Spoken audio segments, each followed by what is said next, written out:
malamig na tubig. Tingnan nyo, oh. Ganyan yung kalaking pasta shell.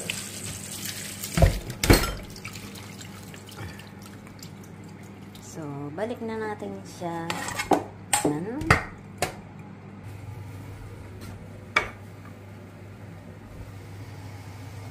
Kuha tayo ng oil.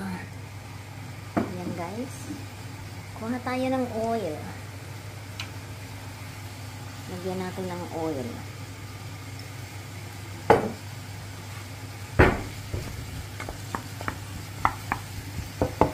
So, hulog ko lang yan dyan.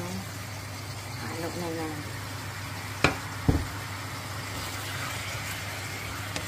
So, yan ang aming dinner for tonight, guys.